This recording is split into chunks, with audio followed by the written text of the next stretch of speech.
आप सब अच्छे होंगे। आज है 11 नवंबर। आज के जितने भी इम्पोर्टेंट करंट अफेयर्स हैं उनको हम देखते हैं। पर एक चीज़, वीडियो शुरू करने से पहले एक चीज़ मैं बता दूं, यहाँ पे सिर्फ हम इम्पोर्टेंट करंट अफेयर्स को देखेंगे, फालतू इसके अलावा कुछ नहीं। ये नहीं कि कुछ भी आया पढ़ाना शुरू किए। इससे दिक्कत सिर्फ आप लोगों की होती है। होता यह है कि ढेर सारी डेटाज हो गए, ढेर ढेर सारी चीजें हो गई, अब उसको रिवाइज करते रहिए, फिर पढ़ते रहिए। फिर एक बेसिक सी चीज है, हमारा ब्रेन कितना चीजों को रिकॉल कर पाएगा, कितनी रिटेंशन पावर है।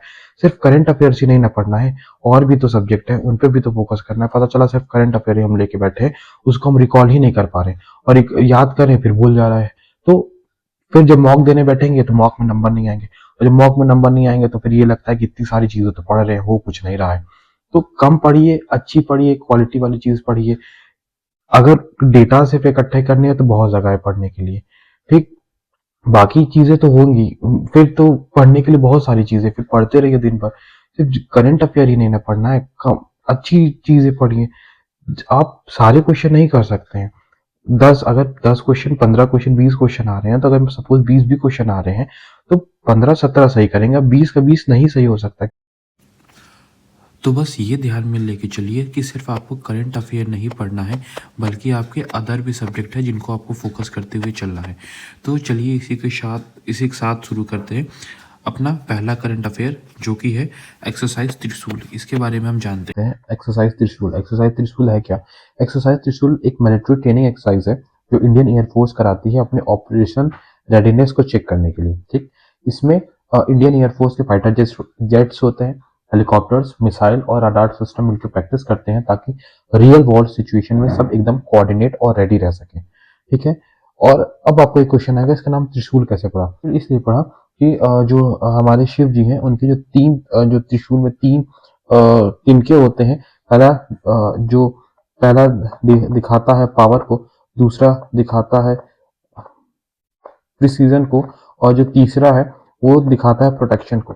तो इन्हीं तीनों से मिलके इसका नाम पड़ा है त्रिशूल। मतलब त्रिशूल कैसे? पहला एक एयर, दूसरा लैंड, और तीसरा सी। ये तीनों को एक साथ अटैक करने के लिए तैयार करता है। इस एक्सरसाइज की जरूरत क्यों पड़ी? इंडिया के आसपास के जो रीजन है ना, स्पेशली अगर हम बात करें पाकिस्तान और इंडियन बॉर्डर में, टेंशन बढ़ने पर जो इंडियन एयरफोर्स है अपनी प्रिपेयरनेस टेस्ट इसको करती रहती है, ठीक। इससे हेल्प क्या मिलती है कि जो तीनों ही है, एयरफोर्स, लैंड और सी, कोऑर्डिनेट करके एक साथ अटैक कर सकते हैं। तो यही है ऑपरेशन त्रिशूल। तो ऑपरेशन त्रिशूल जो है, इसकी डेट 30 अक्टूबर से 10 से 13 नवंबर तक होगी।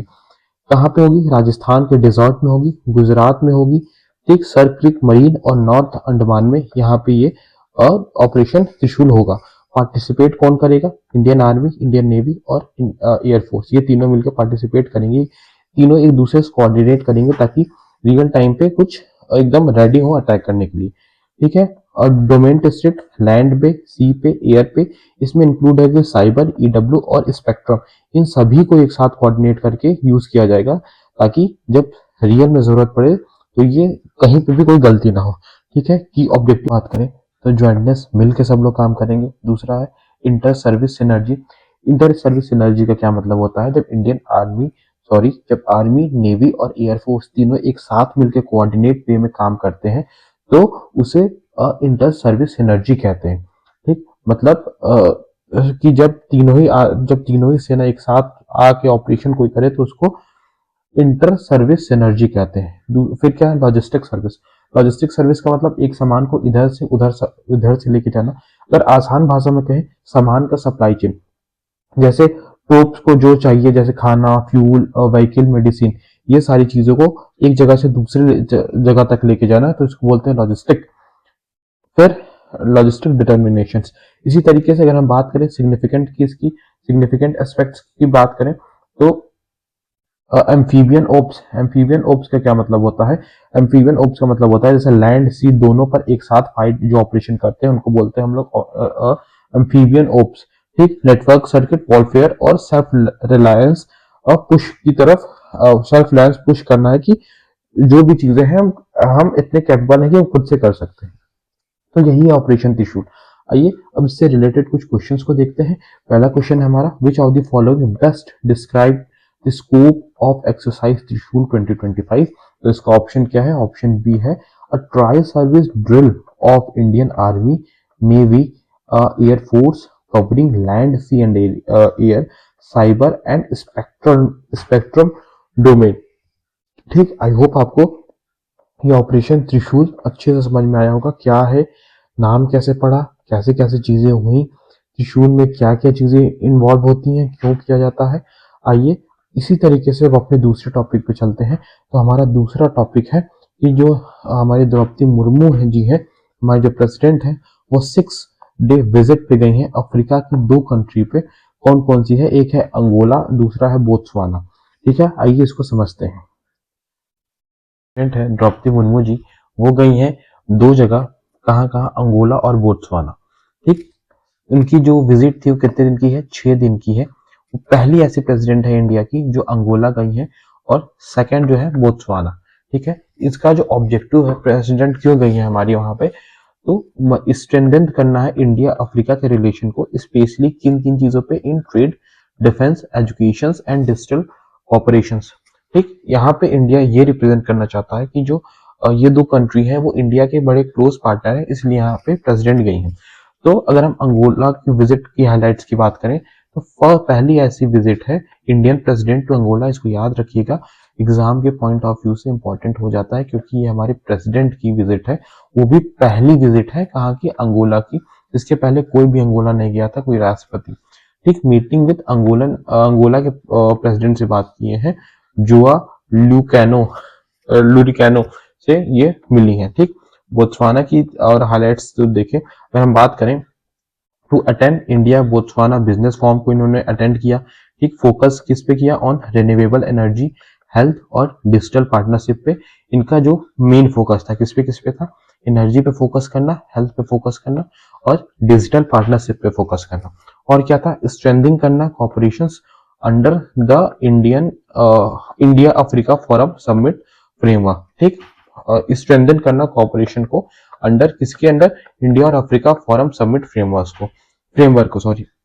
अगर हम इसकी सिग्निफिकेंस की बात करें, तो स्ट्रेंथ साउथ कॉरपोरेशन में प्रमोट करना, विजन सागर क्या है? Security and growth for all in the region. ठीक, in the Indian Ocean and African context. ठीक है, तो इसका फुल फॉर्म याद रखिएगा, सागर का क्या है? Security and growth for all in the region in the Indian Ocean and African context. ठीक, reinforces करना इंडियन रोल को as a trust development partner in country. मैंने बताया ना कि एक इंपॉर्टेंट कंट्री इंडिया देखता है किसको? अफ्रीका को। ठीक है, तो ये इनका पूरा विजिट था, ये सारी चीजें यहाँ पे हुई थी। अब हम थोड़ा जान लेते हैं अंगोला के बारे में। तो अंगोला एक्चुअली है कहाँ? अंगोला जो है साउथ वेस्ट अफ्रीका में है, जो कि बॉर्डर किसके साथ है? नामीबिया, जाम्बिया, कॉन्गो और अटलांटिक ओशियंस में ये इसकी जो बॉर्डर है वो लगती है। ठीक है, तो ये है अंगोला। इसकी करेंसी क्या है? तो लुआंडा इसकी करेंसी, सॉरी कैपिटल जो है वो लुआंडा इसकी कैपिटल है। और करेंसी की बात करें तो क्वांजा इसकी जो करेंसी है ये है। लैंग्वेज की बात करें, पुर्तगीज है इसकी ऑफिशियल लैंग्वेज है। अंगोला की ऑफिशियल लैंग्वेज क्या है? पुर्तगीज है। इकोनॉमी की अगर हम बात करें, one of the Africa largest oil producer, main exporter of crude oil है। अगर क्वेश्चन बने कि अफ्रीका के सबसे ज्यादा ऑयल प्रोड्यूसर कौन है, तो वो कौन है? अंगोला। ठीक, अदर सेक्टर में बात करें, डायमंड में है, एग्रीकल्चर में, हाइड्रो पावर में है। इंडिया इंपोर्ट्स करता है फ्रॉम अंगोला एंड एक्सपोर्ट क्या करता है? Pharmaceutical, machinery and IT service को ये एक्सपोर्ट करता है। इंपोर्ट क्या करता है? ऑयल को। ठीक है, तो ये बेसिक चीजें थी हमारी अंगोला के बारे में। हम लोगों ने अंगोला के बारे में जान लिया। हमारी प्रेसिडेंट जो थी वो अंगोला के बाद एक और जगह गई थी, वो थी बोत्सवाना। आइए बोत्सवाना के बारे में जानते हैं। तो बोत्सवाना की जो लोकेशन है वो है साउथ अफ्रीका। साउथ अफ्रीका में है, पर ये लैंडलॉक कंट्री है। किन किन कंट्रियों से लैंडलॉक है? वो है साउथ अफ्रीका, नामीबिया, जिम्बाब्वे और कौन सा है? जाम्बिया। ये जो 4 कंट्री है इनके बीच में है, ये है हमारा बोत्सवाना। इसकी जो कैपिटल है वो कौन है? गैबरोन है। करेंसी जो है वो पूला है। प्रेसिडेंट कहाँ? अभी अभी हाल की प्रेसिडेंट कौन है? वो है मोगेत्सवी मसाई। ठीक, ये इंडिपेंडेंस कब हुआ? फ्रॉम ब्रिटेन 1966 में। ये कब क्या हुआ? इंडिपेंडेंस हुआ। ठीक, इकोनॉमी की अगर हम बात करें, one of the Africa most stable democracy and fastest fastest growing economy कौन सी है? बोत्सवाना। फास्टेस्ट ग्रोइंग इकोनॉमी कौन सी है? बोत्सवाना। कहाँ की? अफ्रीका की। मेजर एक्सपोर्ट क्या करते हैं? ये डायमंड करते हैं और कॉपर और निकल, ये सब चीजें क्या करते हैं? ये एक्सपोर्ट करते हैं, मेनली इनका यही एक्सपोर्ट का काम है। और स्ट्रॉन्ग है टूरिज्म इंडस्ट्री, कहाँ की? बोत्सवाना की। आई होप ये दोनों चीजें आपको समझ में आई होंगी, बेसिक इंफॉर्मेशन से लेके करंट अफेयर तक। आइए अब जरा इसके कुछ क्वेश्चंस को देखते हैं कि president Draupadi Murmu began her 6 day state visit to which African country, कहाँ पे गई हैं? अंगोला में गई हैं। ठीक है, आई होप आपको सेकंड करंट अफेयर भी समझ में आया होगा। ठीक, आइए अब अपने अगले करंट अफेयर की तरफ चलते हैं। तो हम लोग का अगला करंट अफेयर जो है टाइफून फुंगवुंग, ठीक, जो कहाँ पे आया है? नॉर्दर्न फिलीपींस में आया है। ठीक है, आइए इसके बारे में थोड़ा हम कुछ जानते हैं और समझते हैं टाइफून फुंगवोंग क्या है। फुंगवोंग को समझने से पहले जरा हम लोग देखते हैं कि ये टाइफून होता क्या है। देखो, जो टाइफून है ना, सिंपल समझो, टाइफून एक ट्रॉपिकल साइक्लोन होता है, यानी एक बहुत पावरफुल स्टॉर्म सिस्टम जो वार्म वाटर मतलब गर्म पानी को ऊपर बनाता है। ठीक, इस ये सेम चीज अलग अलग जगह होती है, अलग अलग नाम से जाना जाते हैं। जैसे टाइफून जो होता है ना, टाइफून को हम लोग जानते हैं बेसिकली नॉर्थ वेस्ट या पैसिफिक ओशियंस में। पैसिफिक ओशियन में कौन कौन आते हैं? जैसे जापान हुआ, ठीक, चाइना हुआ, जापान, या फिर फिलीपींस हुआ। फिलीपींस के आसपास की जो जगह है वहां पर हम लोग क्या बोलते हैं? टाइफून बोलते हैं। इसी तरीके से सेम चीज हरिकेन कहाँ पे बोला जाता है? हरिकेन बोला जाता है अटलांटिक ओशियन और ईस्ट पैसिफिक में। साइक्लोन कहाँ बोला जाता है? इसी टाइफून को ही क्या साइक्लोन बोला जाता है? कहाँ पे बोला जाता है? इंडियन ओशियन में।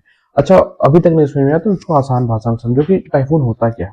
जब समुद्र का पानी बहुत ज्यादा गर्म हो जाता है, ठीक, मतलब कितना गर्म होता है? जो 26 डिग्री सेल्सियस से जब ज्यादा गर्म हो जाता है तो वो हल्का हो जाता है, हवा बन के ऊपर उड़ता है। तो जो जब ये ऊपर उठा तो नीचे की जो हवा होती है, जो नीचे का वैक्यूम, नीचे क्या होता है? वो नीचे वैक्यूम बनता है।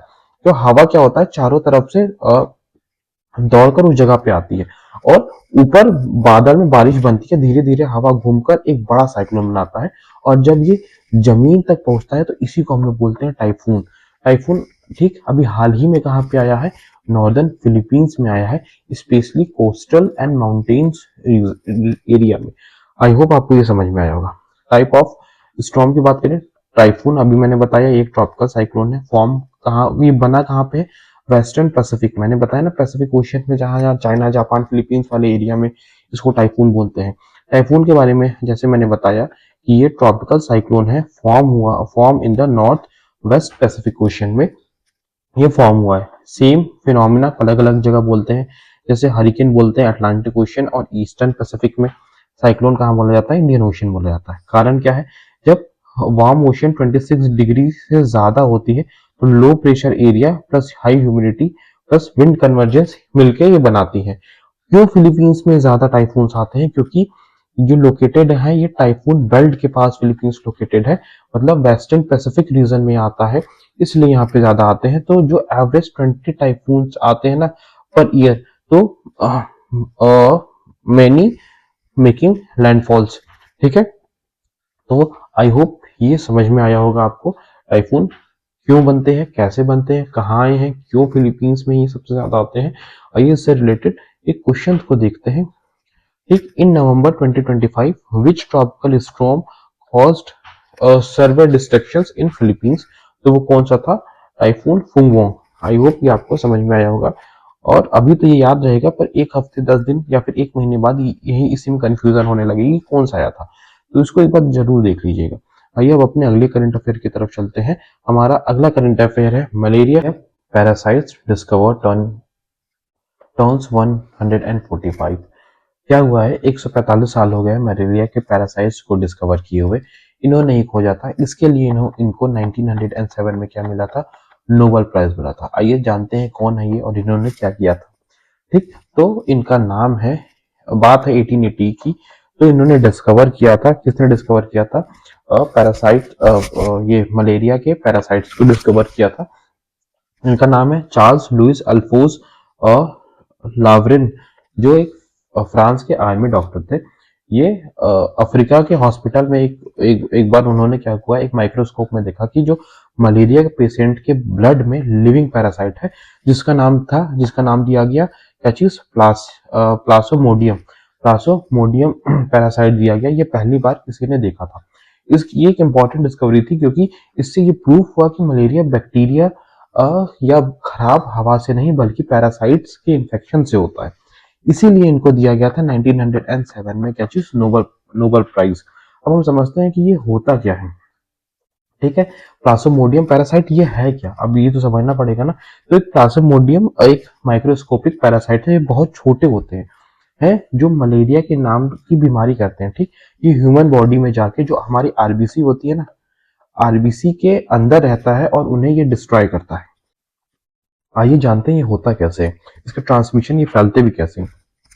तो जब फीमेल मॉस्किटो बाइट करती है, वो बाइट के टाइम प्लाज्मोडियम पैरासाइट्स ह्यूमन के बॉडी में इंजेक्ट कर देती है। ये पैरासाइट्स लिवर में जाते हैं, वहां मल्टीप्लाई करते हैं। फिर जो हमारी आरबीसी होती है ना, आरबीसी में घुसकर उन्हें तोड़ते हैं। तब फीवर हेडेक जैसी सिम्टम्स आने स्टार्ट हो जाते हैं। इसी प्रोसेस को क्या कहते हैं, मलेरिया लाइफ साइकिल कहते हैं। ठीक है, तो याद रखिएगा कि 145 ईयर हो चुके हैं मलेरिया के पैरासाइट के डिस्कवर किए हुए। ठीक, तो याद रखिएगा मलेरिया किससे होता है, पैरासाइट से होता है। उस पैरासाइट्स का क्या नाम है, प्लाज्मोडियम। ये आपके बायो के क्वेश्चंस बन सकते हैं आने वाले एग्जाम्स में। ठीक है, आइए अब अपने अगले करंट अफेयर की तरफ चलते हैं। उससे पहले एक चीज और देख लेते हैं कि हाँ, ये भी इंपॉर्टेंट है, सॉरी, ये न्यूज में 2025 में था। डब्ल्यूएचओ और यूनेस्को ने सेलिब्रेट किया है 145 ईयर किसको, इनके खोजने को, पैरासाइट को खोजने को। ठीक, even highlighted his lasting influence on global health medical research. ठीक है, आइए, दो लोगों ने मिला है, खोजा है, सॉरी, सेलिब्रेट किया डब्ल्यूएचओ और यूनेस्को ने। इसके बारे में जानते हैं। जो डब्ल्यूएचओ है उसके स्टैब्लिश कब हुआ था, 7 अप्रैल 1948। इसके जो हेडक्वार्टर है वो कहाँ पे है, जेनेवा। जेनेवा कहाँ पड़ता है, स्विट्जरलैंड। इसका जो डब्ल्यूएचओ का मेन पर्पस क्या है, ग्लोबल हेल्थ डिजीज कंट्रोल को करना। और इसके जो अभी डायरेक्टर जनरल है वो कौन है, टेड्रोस अदानोम और गेब्रिस। ठीक, ये इसके अभी करंट डायरेक्टर हैं। इसी तरीके से हम बात कर अगर हम बात करें यूनेस्को की, तो स्टैब्लिश हुआ था 16 नवंबर 1945। हेडक्वार्टर कहाँ है, पेरिस।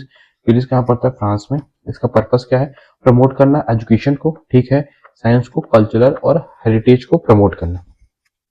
इसके जो डायरेक्टर जनरल है कौन है, अभी टेड्रोस अडानोम गिब्रिस। ये इसके यूनेस्को के डायरेक्टर जनरल है। ठीक, आइए अपने अगले करंट अफेयर की तरफ चलते हैं। होप।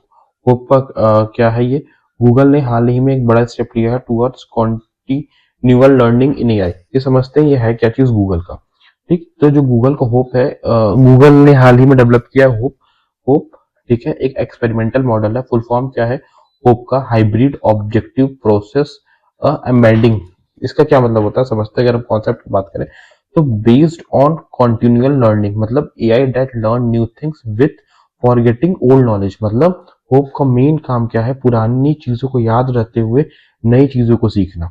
यही है होप। होप किसने बनाया है, गूगल ने बनाया है। ठीक है, इसका एम क्या है, to reduce catastrophic forgetting in AI system. ठीक, आई होप ये आपको समझ में आया होगा। इसका जो मेन काम है, नई चीजों सीखना, नई चीजों को सीखना, पुरानी चीजों को हुए रिटेन किए हुए। ठीक है, इसी तरीके से एक क्वेश्चन है, what is the main purpose of Google experimental AI model hope. उसका क्या है, to help AI learn continuously without forgetting old information. बिना पुरानी चीजों को भूले हुए नई चीजों को और नई चीजें सीखना, यही है होप गूगल का। ये एक मिशन है। ठीक है, आइए अब अपने अगले करंट अफेयर की तरफ चलते हैं।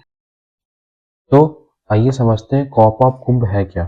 तो बेसिकली कॉप ऑफ कुंभ क्या है, ये कॉन्फ्रेंस एक बड़ा स्टेप है इंडिया के कोऑपरेटिव बैंकिंग सेक्टर के लिए। बैंकिंग सेक्टर को क्या करना है, एक्चुअली मॉडर्न, डिजिटल और इंक्लूसिव बनाना है, जहां लोगों का पैसा सेफ रहे और उन्हें आसानी से क्रेडिट मिल सके। यही है क्या, कॉप ऑफ कुंभ। समझते हैं, इवेंट का international conference on urban cooperative. ठीक, मतलब मैंने क्या बताया, बैंकिंग सेक्टर को मॉडर्न करना, डिजिटली और इंक्लूसिव बनाना, जिससे लोगों का पैसा सेफ रहे और उनको इजीली लोन मिल सके। ठीक, इसके चीफ गेस्ट कौन थे याद रखिएगा, ये इंपॉर्टेंट है क्योंकि यहाँ पीएम ने अमित शाह लिखा है, union home minister and cooperative minister. ठीक, ऑर्गेनाइज किसने किया था, NAFCUB, national federation of urban cooperative bank and credit society limited. तो ऑर्गेनाइज किसने किया, NAFCUB। इसका पर्पस क्या है, क्रिएट करना क्या चीज, road map for expansion and modernisation of modern cooperative credit society. दूसरा, प्रमोट करना financial inclusion, digitalisation and cooperative reform.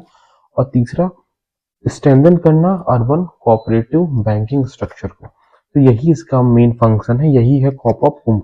आइए इससे रिलेटेड एक क्वेश्चन को देखते हैं। Who address the international conference COP of कुंभ, किसने किया है, अमित शाह जी ने, जो हमारे होम मिनिस्टर हैं, उन्होंने इसको एड्रेस किया था। ठीक है, आइए अब अपने अगले करेंट अफेयर की तरफ चलते हैं, जो कि हमारा अगला करेंट अफेयर है 23rd national marine search and rescue NMSAR को कब और क्यों मनाया जाता है, इस बार का 23rd NMSAR।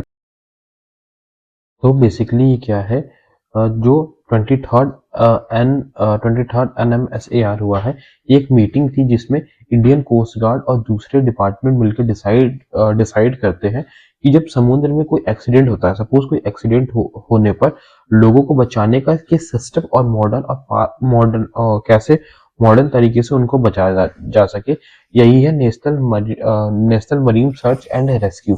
कौन सा एडिशन था, 23rd एडिशन था। कहाँ पे हुआ था, ये हुआ था गांधीनगर कहाँ पे, गुजरात में, ये इस बार का हुआ था। ठीक है, आई होप ये आपको करंट अफेयर समझ में आया होगा। आज करंट अफेयर अगर आपको अच्छे लगे हैं तो उसके लिए थैंक यू। अगर आपने लास्ट तक वीडियो देखा, मिलते हैं कल के अगले करंट अफेयर में, तब तक के लिए